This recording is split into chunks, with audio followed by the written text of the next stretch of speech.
പമ്പയിൽ KSRTC ബസ്സിന് തീപിടിച്ചു. ആളപായമില്ല.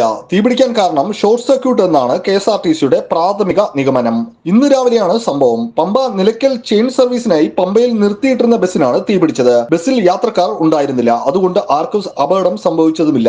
തീർത്ഥാടകർ മലയിറങ്ങി പമ്പയിൽ ക്യൂ നിൽക്കുന്ന മുറയ്ക്കാണ് ബസ്സുകൾ ഓരോന്നായി എത്തുന്നത്. ഈ ക്രമീകരണം അനുസരിച്ച് തീർത്ഥാടകരെ കയറ്റുന്നതിനായി പമ്പയിലെ പാർക്കിംഗ് യാർഡിൽ നിന്ന് ബസ് എടുക്കാൻ പോകുന്നതിന് മുമ്പാണ് തീ ഉയർന്നത്. ബസ് എടുക്കുന്നതിനായി ഡ്രൈവറും കണ്ടക്ടറും ബസ്സിൽ കയറി. സ്റ്റാർട്ട് ചെയ്യാൻ ശ്രമിച്ചപ്പോൾ സ്റ്റാർട്ട് ആയില്ല.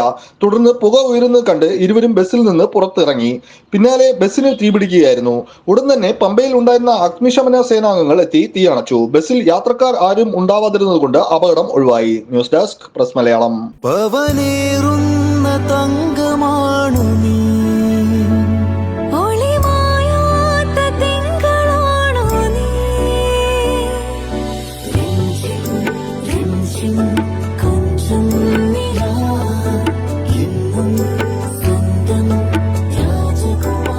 Be a Rajakumari. Rajakumari Gold and Diamonds. The trust of Travancore. Rajakumari.